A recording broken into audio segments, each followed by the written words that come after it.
7 years after the night the Sterling family left him for dead at the bottom of a mountain ravine, Rowan Hale walked into their boardroom wearing a black suit and eyes that held no warmth. Vivian Sterling, the CEO who had once loved him, went perfectly still when the lawyers announced that the man everyone believed was dead had quietly purchased her family's debt. Rowan placed a scorched brass hotel key on the conference table and said, simply, "As of today, I am the new owner." But he had not come back only to take the company. Stay until the end to find out whether Rowan came back for an empire, his honor, or the woman who once failed him. Sterling Crown Hospitality had spent the better part of 18 months bleeding cash across 3 failed luxury hotel projects, and by the morning of the emergency board meeting, the damage had grown too large for the finance team to quietly paper over in a quarterly report. The company's debt had swelled past $700 million. 3 major lenders had stopped returning calls, and the kind of quiet institutional panic that precedes a corporate collapse had begun spreading through the halls of Sterling Crown Grand in Midtown Manhattan. Vivian Sterling had called the meeting herself, having spent weeks reviewing balance sheets that told her someone had been running the numbers wrong for a very long time, though she was not yet certain whether the errors were accidental or deliberate. Conrad Sterling, her uncle, and the chairman of the board arrived with the particular calm of a man who believed the family name still functioned as a kind of armor. Telling Vivienne before the session began that no serious investor would risk open confrontation with the Sterlings and that any restructuring firm would take what was offered and be grateful for the privilege.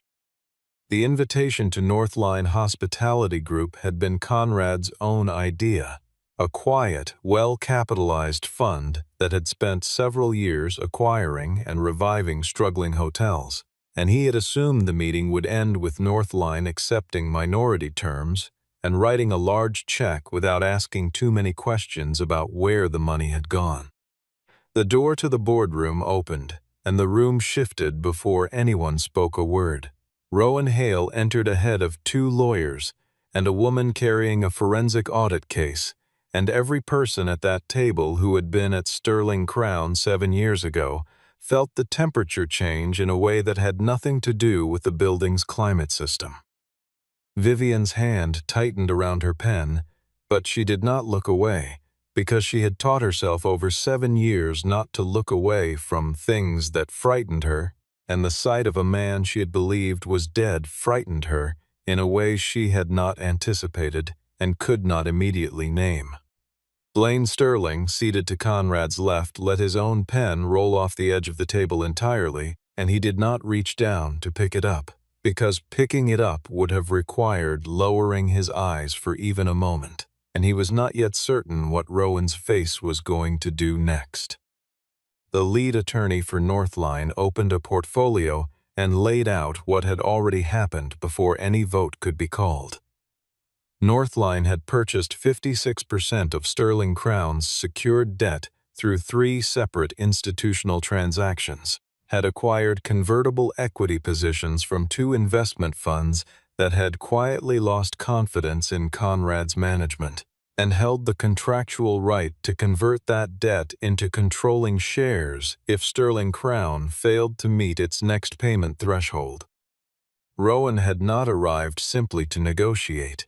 He had already become the largest single controlling force the company had ever faced, and he had done it without anyone in that building knowing his name until that morning. He did not fire anyone in the first hour, and did not announce plans to sell a single property. His first formal instruction was to freeze all financial records associated with Conrad Sterling and Blaine Sterling, pending a 30-day audit conducted by an independent forensic team, and the instruction was delivered in the flat, even voice of a man who had already thought through every argument against it. Then he reached into the inner pocket of his jacket, set the scorched brass key on the table in front of Conrad, and looked at the older man without blinking. "I didn't come here to destroy the hotels. Rowan said, his voice carrying no particular heat. "I came to finish the night you started." Conrad did not deny that something had happened to Rowan 7 years before. He studied the key for a moment and then asked, with the same measured tone he used in every boardroom, whether Rowan had ever found the body of the man who had pulled him out of the wreckage. 7 years earlier, Rowan Hale had been the kind of person Sterling Crown's senior partners described as indispensable, without ever quite treating him that way. He had joined the company as Director of Risk Management after a decade of building financial oversight systems for mid-sized hospitality groups, and he was good at his job in the particular way that made people in positions above him quietly uncomfortable. He asked the right questions at the wrong moments and remembered every answer he received. He was also a widower raising a daughter alone, a man without family money or a prestigious last name, and inside a company as dynastic as Sterling Crown. Those facts functioned less as neutral biography and more as a ceiling that no amount of performance could entirely lift.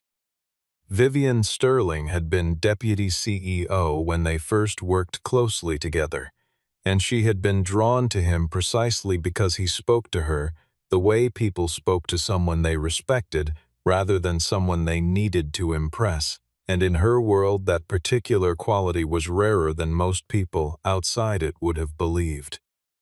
What began as professional honesty became something neither of them had planned for, and by the time Vivian was appointed CEO, they had been quietly together for nearly 2 years, with Vivian intending to make the relationship public once the transition settled and Conrad's influence over the board had been gradually reduced. Conrad had moved first. Before Vivian could find the right moment, her uncle had sat her down privately and described Rowan as a man who had positioned himself inside the family orbit for strategic reasons, who was too comfortable with the company's financial data for someone whose loyalty had never truly been tested, and who represented the kind of exposure that a family business could not afford at a moment of leadership transition. Vivian had not believed it entirely, but she had not dismissed it entirely either. And that hesitation was, she would later understand, the first decision that cost the most. Rowan, at the same time, had been following a thread inside a routine renovation cost review that was leading somewhere. No one at Sterling Crown wanted him to go. A cluster of smaller hotels had been absorbed into the portfolio over the preceding years through what appeared to be foreclosure on unpaid debt, but when Rowan mapped the original financing terms against the actual loan documents, the numbers did not align. One of those properties was a small lakeside inn in upstate New York that had belonged to his father before a series of financial pressures drove the family out. A property Rowan had always been told was lost to bad luck and poor planning, until he found the original mortgage records and realized the loan terms had been modified without his father's signature. He traced the transactions further and found himself looking at a parallel accounting structure called Crown Ledger, a shadow system running alongside Sterling Crown's official books, used to move funds through shell companies, inflate renovation contracts, and fabricate debt obligations against properties the family wanted. $42 million had moved through Crown Ledger in the past 90 days alone, and Rowan had enough of the documentation to take it to Vivian and ask for a freeze on the next project approval vote. She promised to hear him out that evening. Conrad and Blaine had already been notified of what he had found, because someone on the finance floor owed them a loyalty that Rowan had not accounted for. And by the time Vivian sat down to wait for his call, the data on Rowan's work computer had been rewritten, every unauthorized transaction now carrying his digital credentials as the authorizing signature, and the narrative of what Rowan Hale really was had already been handed to Conrad in a folder. Conrad brought the folder to Vivian and placed before her the choice between protecting a man she had not yet known long enough to fully trust and protecting the jobs of the thousands of people whose livelihoods depended on Sterling Crown remaining functional and untouched by scandal. Under that weight, Vivian signed the suspension order, not a criminal complaint, not a referral, just a suspension pending review.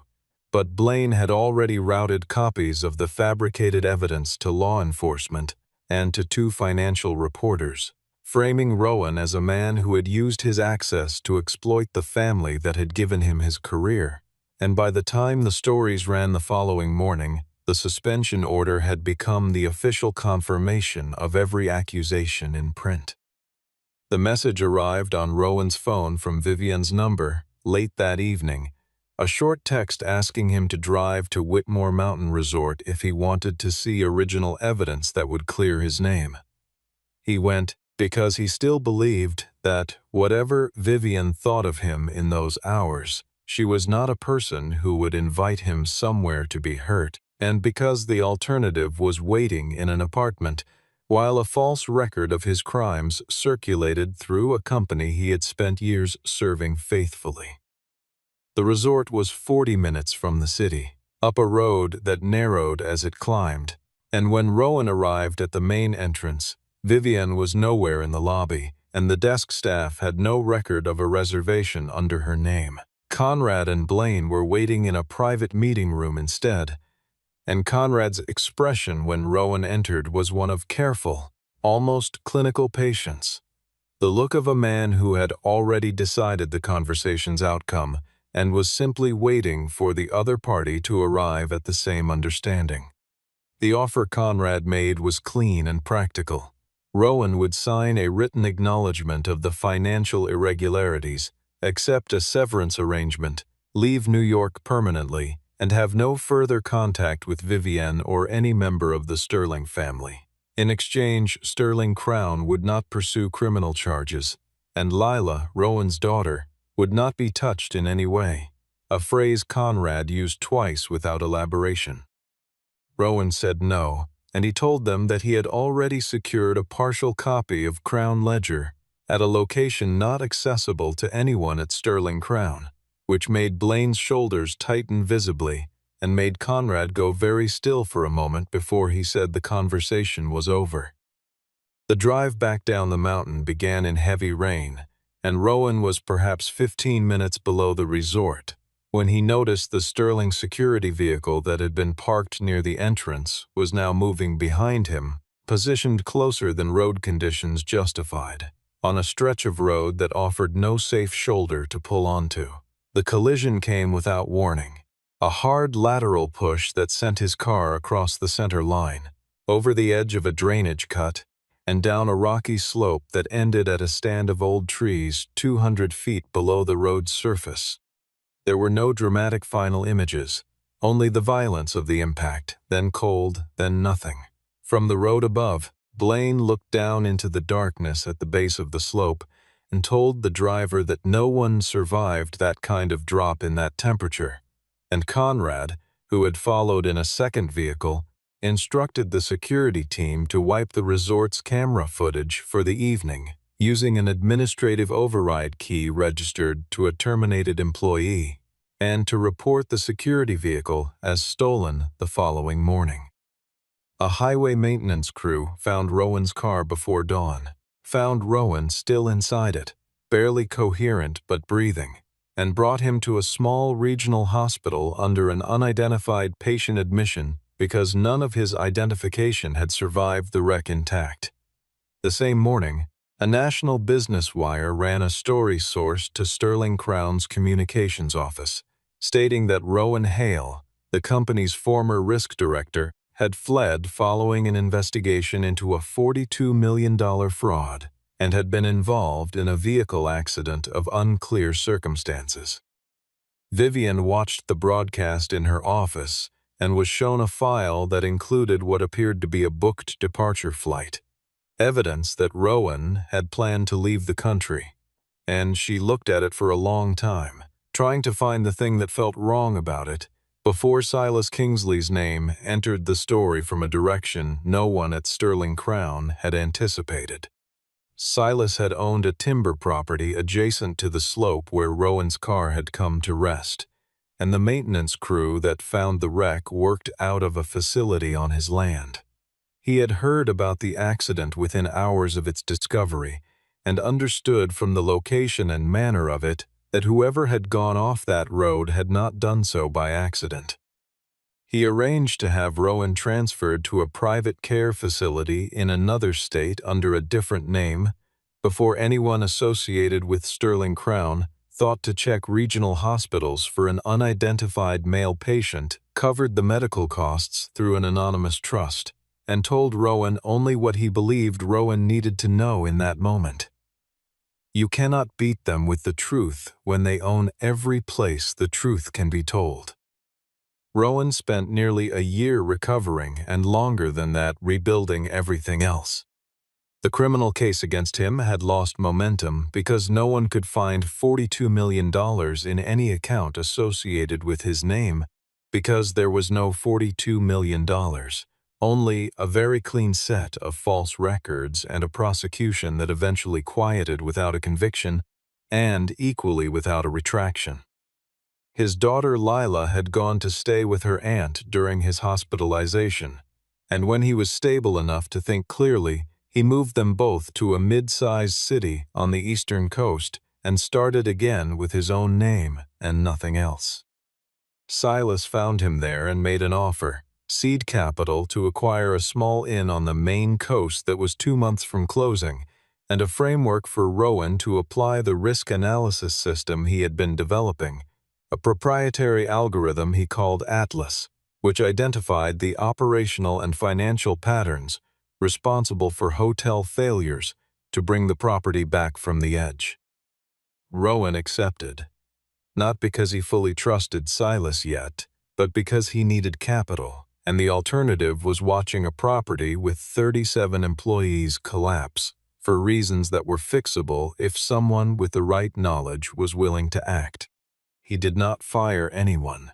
He renegotiated the debt terms with the primary lender, restructured the operations schedule, brought in a local chef who had been working out of a smaller property nearby, and restored 2 features of the building that had been removed during a misguided renovation: a covered porch that overlooked the water and a bar that had been part of the original structure since the 1940s. Within 14 months, the property was profitable, and the model replicated from there.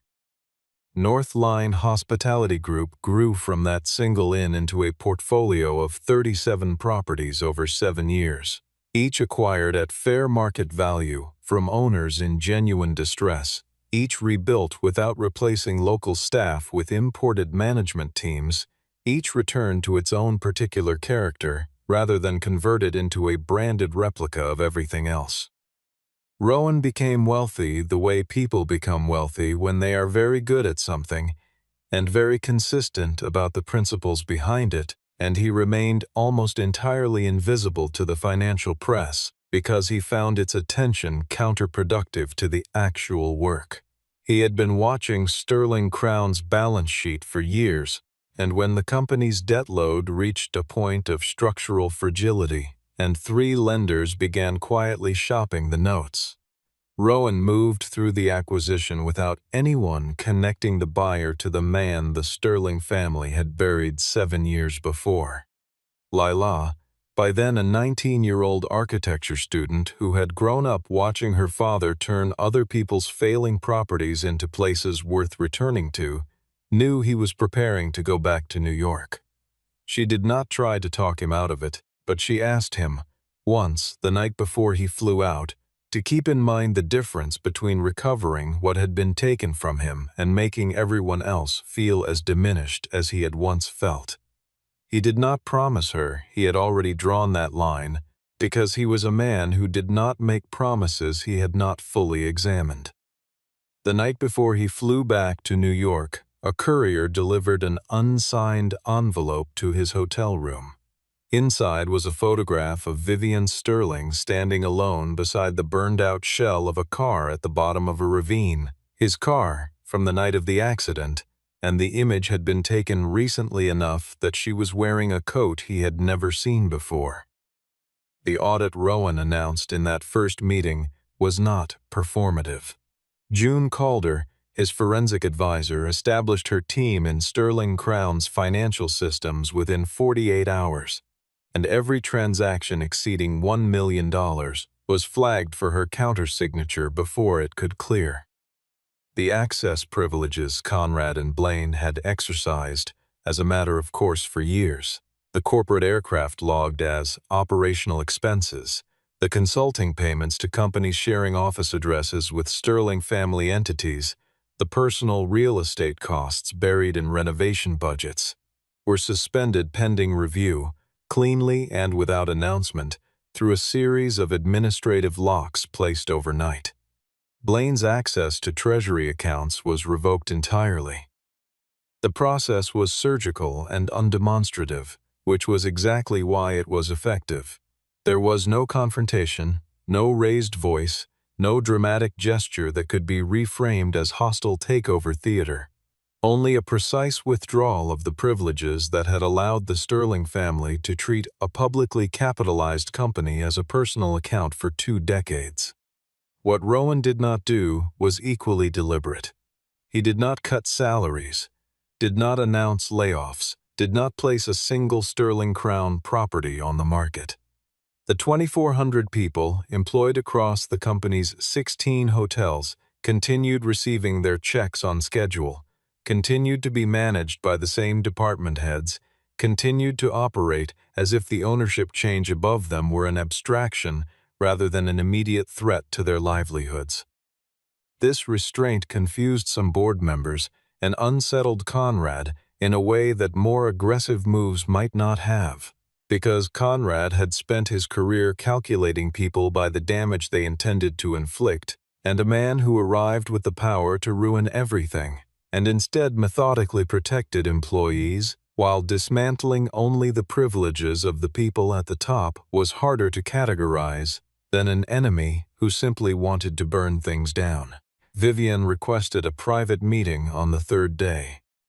She told Rowan directly that she had not known about the accident, had not sanctioned it, had spent years attempting to find evidence of what she believed Conrad had done, and had been blocked at each turn by the structure of the family trust, which granted Conrad the authority to remove her as CEO if she made any public accusation against a board member without evidentiary support that satisfied a threshold Conrad himself had helped establish. Rowan listened without expression, and then placed a copy of the original suspension order in front of her. The document she had signed 7 years ago. The one that had given the Sterling family's version of events an official corporate seal. Vivian looked at it for a long moment and said she had signed it, that signing it had been a failure and not a malice, and that she had not known then what she understood now. Rowan told her she had 2 choices: cooperate fully with the audit, including testimony about anything she had uncovered independently during 7 years of her own investigation, or step aside from the CEO role for the duration of the review and allow a neutral administrator to manage operations. She chose to cooperate, and she chose it without hesitation, which told Rowan something he was not yet ready to do anything with. 48 hours later, June came to him with an access flag she had not expected. Someone had entered the Crown Ledger archive 2 days before his arrival in New York. An after-hours login, a selective review of specific transaction records, a pattern consistent with someone looking for something particular rather than attempting to delete everything. The account credentials belonged to Vivian Sterling. Rowan stared at the access log for a long time before June offered the second interpretation. The pattern looked less like someone erasing evidence and more like someone confirming the evidence still existed. Vivian did not explain the access log with words before she showed him the physical evidence. She led Rowan through a service corridor beneath Sterling Crown's oldest property, a hotel in the Murray Hill neighborhood that had been operating since the 1920s, to a private records vault that did not appear in any current administrative inventory. Inside, In archival boxes that had not been touched by anyone with a Sterling Crown keycard in at least 3 years, she had assembled everything she had gathered over 7 years of working from the inside. There were photocopies of the original report Rowan had submitted, the one Conrad had intercepted before it reached her inbox in its complete form, with handwritten annotations in the margins that Vivienne had added during her own subsequent investigation. There were pages from a private inquiry into the accident, commissioned 2 years after Rowan's disappearance through an investigator with no prior connection to the Sterling family, and there were 11 letters she had written to a man whose address she did not have. Letters that had never been sent, written in the careful, slightly formal voice of someone who had rehearsed the explanation so many times that the emotion had been pressed almost entirely out of the sentences. The most significant item in the vault was a list of 6 Sterling Crown security employees terminated in the 3 weeks following the accident, dismissed under standard restructuring language, and given severance that included non-disclosure provisions. Vivienne had tracked 3 of them. 1 had relocated. 1 had refused to speak. 1, a former shift supervisor named Garrett Pierce, had told her quietly in a parking lot that he had been on duty at the Whitmore Resort the night of the incident, had been ordered to stand down from the property perimeter at a specific time, and that Conrad's personal security channel had been active that same evening on a night when Conrad was not officially registered as being on property. Rowan sat in that vault for a long time after Vivienne finished walking him through the boxes. He did not tell her she had done enough, or that she was forgiven, because he was not certain yet what the shape of those things was, and he was a man who did not say things he had not fully examined. What he said was that the family trust had kept her inside a structure designed to punish honesty, and that understanding the calculation she had made was not the same as being unaffected by it. They found the room by the key. The scorched brass piece Rowan carried was engraved with a room number, 1908. Vivienne recognized it immediately as the room her father had kept sealed for private correspondence, a room that had not been opened since his death. Inside, behind a false panel in the baseboard, was a photograph of Conrad Sterling and Silas Kingsley seated together at a restaurant table, dated 11 months before the night of the accident. On the back, in her father's handwriting, "Do not let Silas know Janice still exists." Rowan confronted Silas the morning after finding the photograph. He did not preface the meeting with courtesy or positioning. He placed the image on the table between them and asked Silas to tell him everything he had not told him 7 years ago. Silas looked at the photograph without picking it up and was quiet for a moment in the way that older men are quiet when they have been waiting a long time for a particular conversation to arrive. He acknowledged that he and Conrad had been partners in the early phase of the Sterling acquisition scheme, not as a passive investor, but as an active architect of the debt structures used to force small hotel owners into impossible positions, and that he had withdrawn from the arrangement 3 years before Rowan's accident, when it became clear that Conrad was no longer using aggressive financial tactics but was falsifying signatures and making threats that went beyond anything Silas had been willing to sustain. What he had not done when he withdrew was report what he knew, and the reason he had not was the kind of reason that sounds different after 20 years than it did at the time. Janus had been the name given by Vivienne's father to a private legal instrument embedded in the original Sterling family charter, a trust structure that documented the true ownership of every property the family had acquired through fraudulent means and established a mechanism for those assets to be returned to their original owners or their heirs if a Sterling family member with legal standing chose to activate it.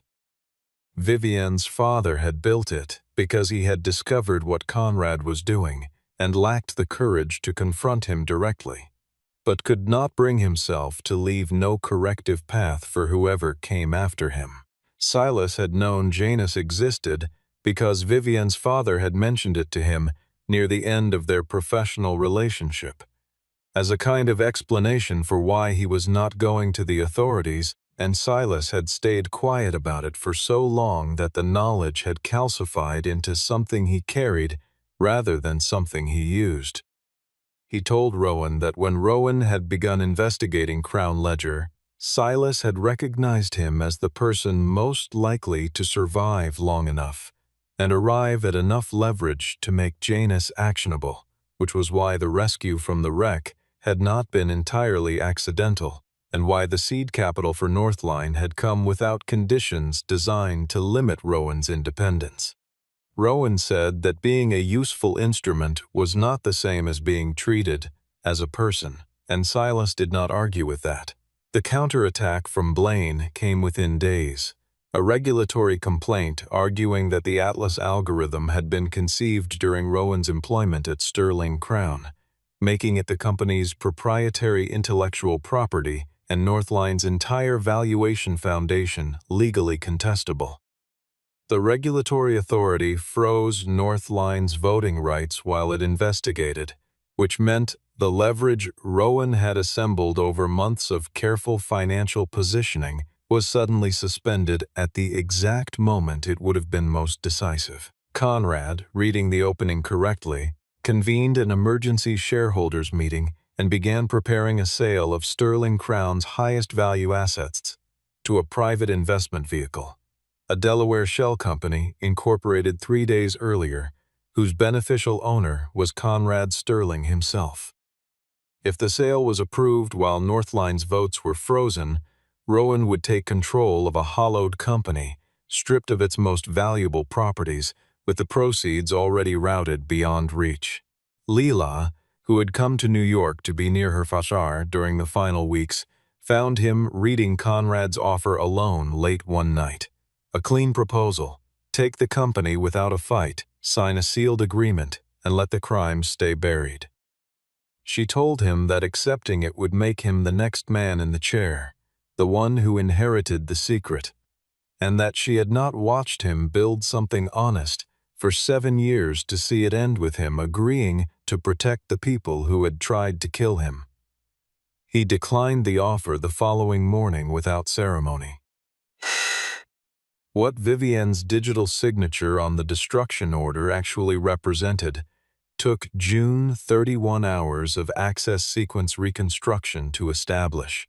The authorization timestamp placed the approval at 11:47 in the evening on a date when Vivian had been admitted to a surgical center for an emergency appendectomy at 9 that morning and had not regained full consciousness until late the following day. The authentication key used to approve the deletion had been hers, but the person who entered the credentials had done so from a workstation in Blaine's executive suite, logged under his building access record, from an IP address still archived in Sterling Crown's own network logs because no one had thought to delete the network records as carefully as they had deleted the vehicle data. Proving the key had been copied and misused required access to the legacy authentication server, which was housed in a data center that Conrad's administrative team had managed since its installation, and obtaining that server access through legal channels would take weeks the emergency shareholders meeting did not allow. Vivian did not wait for the legal process. On a Tuesday morning with 3 days remaining before the shareholders vote, she called a press event at the hotel, where she had worked her first summer job at the age of 16, stood at a podium without notes, and resigned as CEO of Sterling Crown Hospitality effective immediately. She said clearly that 7 years ago, she had been given evidence against a man she cared for, and had signed a document that helped make that evidence official without conducting the independent verification her position required of her, and that her own judgment should have demanded. She said she had not known what would happen to Rowan that night, but that her failure to ask the right questions had created the conditions in which people with worse intentions than hers could act without effective challenge, and she was not going to ask anyone to treat that failure as anything other than what it was. Conrad had spent his career operating on the assumption that institutional power is durable and individual honesty is expensive, and Vivian's resignation demonstrated publicly that she was prepared to pay the price he had assumed she would avoid. Institutional shareholders who had been watching the conflict from a cautious distance began calling their legal teams. Harper Sloan contacted June the same week. The former security director had kept a single document for 7 years in a fireproof case in his garage, a vehicle maintenance log from the Sterling Crown Fleet Service Center showing that a black company SUV registered to Blaine Sterling's personal security allocation had been brought in for front-end structural repair at 6:45 in the morning the day after the accident, marked as urgent, paid from a discretionary account that predated any transaction June had been examining, and signed off by a mechanic employed by the company for a single week before and after that service record. Harper had stayed quiet because Conrad had made a specific threat about the insurance coverage, keeping his wife's ongoing medical treatment funded through a Sterling family charitable trust, and he had made the calculation that silence was the only protection he had. June found the piece that broke the stalemate. The insurance company covering the Sterling Crown security fleet had retained a telematics data archive held by a third-party vendor whose contract had quietly renewed itself for 7 years without anyone in the Sterling Finance Department noticing. She obtained the data and found, inside 12 months of routine fleet movement records, a single evening's GPS trace showing a company vehicle departing Whitmore Mountain Resort, traveling along the same road Rowan had taken, decelerating to a near stop at the precise location where the drainage cut dropped away from the road's shoulder, and returning to a secured Sterling Crown parking facility well past midnight. The vehicle identification number matched the maintenance record Harper had carried home from his last day on the job. Harper Sloan agreed to testify. The conversation that changed his mind was not dramatic. It was a single meeting with Rowan in a quiet office, where Rowan told him that Northline would place a legal guarantee behind the medical coverage Harper's wife depended on regardless of what Harper chose to do, and that the guarantee came with no conditions attached, because extracting testimony through financial leverage was the kind of thing Conrad Sterling did, and Rowan had no interest in it. Harper signed his statement 2 days later, and said afterward that he had spent 7 years believing there was no version of the story in which he could tell the truth without destroying his family's security, and that he had been wrong not because circumstances had changed, but because someone had finally shown him the difference between a transaction and an act of decency. The evidentiary chain June assembled was complete in a way that left very little room for alternative interpretation. Blaine had constructed the false Crown Ledger entries, attributing $42 million to Rowan's credentials. Conrad had orchestrated the invitation to Whitmore Resort, used Vivian's stolen authentication key to eliminate security records, and authorized the security deployment that ended with Rowan's car going over the edge of a mountain road in the dark. The vehicle Blaine had used had been at the scene at the correct time, had been repaired in secret the following morning, and the repair record had been paid from a fund Blaine controlled personally. Crown Ledger had continued to operate for 4 years after the accident, during which time an additional $112 million had moved through the shell company network. Rowan had the complete picture, and he had the power to release it all at once, in a way that would bring the Sterling Crown stock price to zero within a trading session, wipe out the family's holdings, and guarantee that Conrad and Blaine faced consequences proportional to what they had done. He did not do that. Vivian had proposed an alternative before the option arose: release the findings in structured phases to the appropriate authorities, freeze the personal assets of the individuals involved before any funds could be moved, and keep the hotels and their employees operationally isolated from the legal proceedings around them. The approach would take longer and produce less spectacle, but it would preserve the jobs of the people who had no part in what the Sterling family had done at the top of the company. Rowan agreed to it, and in agreeing he understood clearly what he was choosing. Not the destruction of the structure, but the reform of it. Not the satisfaction of watching Conrad Sterling's empire incinerate in a single afternoon, but the slower, more demanding work of building something that could replace what had been corrupted. Conrad, reading the evidence closing around him, convened his emergency shareholders meeting as a final maneuver to liquidate the company's best assets before the legal net tightened. Vivienne's inheritance rights had been formally stripped by the family trust earlier that week, at Conrad's instruction, which meant she had no shareholder standing to block the vote. Northline's votes were still frozen pending the regulatory review. The only way to stop the sale was to introduce something that changed the meeting's legal foundation before the vote was called. The shareholders' meeting took place in the grand ballroom of Sterling Crown Grand, the same room where Rowan and Vivienne had met for the first time at a financial review dinner 14 years earlier, when she had asked him a question about risk modeling that no one else in the room had thought to raise. Conrad opened the proceedings by describing Rowan as a man who had used 7 years of grievance and access to another man's capital to engineer a takeover dressed as a rescue.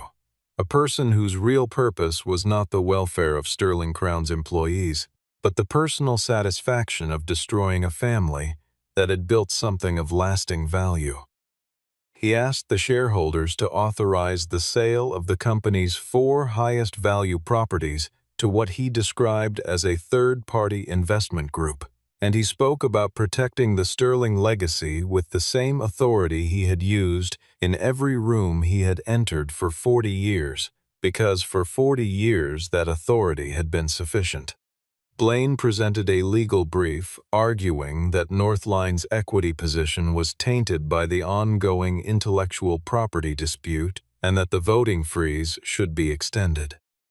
He spoke with the controlled assurance of someone who had not yet been told that the room had shifted beneath him, that 3 board members who had been supporting Conrad's position had spent the previous 12 hours reviewing documents they had not seen before, that institutional shareholders managing pension funds for teachers and municipal workers had received June Calder's preliminary Crown Ledger summary early that morning, and had been on calls with their compliance teams ever since. Silas Kingsley's legal representative introduced the Janus instrument before the vote was called. The document, drafted by Vivienne's father and executed across the final year of his life, was 72 pages long and established clearly that any Sterling family member who had participated in the acquisition of property through fraudulent debt instruments had forfeited their voting rights under the Sterling Crown Charter, with those rights to be transferred to an independent oversight trust until the fraudulent acquisitions were adjudicated. Conrad's participation in the Crown Ledger scheme, documented across June's audit findings, triggered the provision immediately. His proxy votes were gone. What followed was not explosive. There was no shouting, no physical drama, no moment of theatrical confrontation. June presented the Crown Ledger summary and answered questions from shareholder representatives for 40 minutes. Harper Sloan's written testimony was read into the record, as was the telematics data and the vehicle maintenance log. Vivienne spoke briefly and without performance, confirming what she had done and what she had not done and what she had spent 7 years trying to do instead. Blaine, faced with the vehicle evidence and the network logs showing his workstation accessing Vivienne's authentication key, blamed Conrad for the overall scheme and claimed the accident had gone further than he had sanctioned. Conrad stated with equal precision that Blaine had acted independently on the matter of the vehicle and that the Crown Ledger operation had been a financial management decision miscategorized rather than a fraud.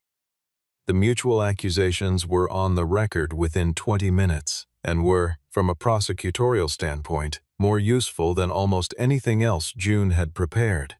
The shareholders voted to reject the asset sale, voted to remove Conrad and Blaine from the board, and voted to restore Northline's full voting rights after the regulatory authority issued a preliminary finding that Atlas predated Rowan's employment at Sterling Crown by 2 years and had been developed on personal time using personal resources.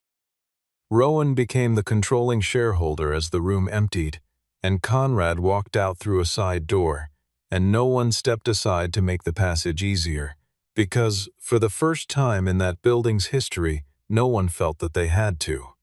Rowan looked at the empty chair at the head of the table and said, quietly and without theater, "You left me at the bottom of a ravine because you believed ownership made you untouchable. Today, ownership opened the door and let the truth walk in." The criminal referrals went to federal prosecutors 6 months after the shareholders' meeting. Conrad Sterling and Blaine Sterling were charged with wire fraud, obstruction, conspiracy to commit property theft, and criminal liability in connection with the attempted killing of Rowan Hale on a mountain road in upstate New York 7 years prior. A charge that became viable once the telematics data, the maintenance record, Harper Sloan's testimony, and recovered footage from a resort backup server no one had known existed were assembled into a single evidentiary package. Neither man was led out in handcuffs in front of cameras. The charges arrived through attorneys, quietly, in the measured administrative way that financial crimes of that scale typically do. And the power that Conrad Sterling had carried for 40 years collapsed not in a single dramatic moment, but in the accumulation of small withdrawals of deference from people who had finally stopped calculating the cost of honesty. Sterling Crown did not close. Rowan restructured it according to the same principles he had applied at every Northline property. 15% of Sterling Crown's equity was transferred into an employee ownership trust that gave every full-time staff member a stake in the decisions being made above them. A restitution program was established to compensate or return properties to families who had been dispossessed through Crown Ledger, with Hale House among the first 5 assets addressed. The company created a formal whistleblower protection office funded for a decade in advance, with an independent board and anonymous reporting channels, and all financial relationships between Sterling Crown and any company sharing beneficial ownership with a board member were publicly disclosed and placed under third-party review. The Sterling family name remained on the hotels for the time being, because Rowan had no interest in erasing the portions of the company's history that had not been built on harm. The buildings and the people inside them had not chosen the family that owned them, and they deserved to carry on without bearing the cost of that association. Hale House was restored to what it had been. The inn Rowan's father had built along the Hudson River Valley was renovated not to Northline's corporate standard but to its own particular history. The original wide plank floors, the porch that overlooked the river, the dining room that had fed the surrounding community before a falsified mortgage had ended it all. It became a training property for young people entering the hospitality industry and a resource center for family-owned lodging businesses navigating the kind of financial pressures that had once cost the Hales everything. Lila helped design the restoration and was present at the opening without making a speech, because she understood that her father was not interested in spectacle, and because she thought the building spoke more clearly on its own than anything she could add.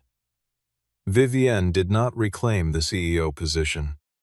She accepted a role overseeing the restitution program under independent governance, a position with no boardroom authority and significant accountability, and began the slower, less visible work of demonstrating that the choice she had made 7 years ago was not the whole of what she was capable of choosing. Rowan had not forgiven her in any final or formal sense, because forgiveness of that kind is not something a person can hand over the way they hand over a key, and he understood that better than most. The last evening they spent together before he returned to his work at Northline was on the rooftop terrace of Hale House, looking out at the river where his father had once walked the grounds before the lights went off for the last time. Vivian asked whether he felt he had recovered everything he had lost, and Rowan was quiet for a moment, looking at the building and the water and the staff moving inside the lit windows below, before he said that he had recovered his name, his father's house, and the right to choose what came next. She asked, very quietly, whether the thing that had existed between them before everything collapsed was also something he believed could be found again. He did not answer with a promise, because he was a man who did not make promises he had not fully examined, and he had not examined that one yet. He simply pulled the second chair out from the table where his father used to sit in the evenings and invited her to stay for dinner. 7 years before, the Sterling family had left Rowan Hale for dead at the bottom of a ravine, convinced that the darkness below that road was permanent, and he had come back to own the empire they had built on that certainty, though the greatest thing he had reclaimed was the refusal to let their cruelty become the foundation of his own life.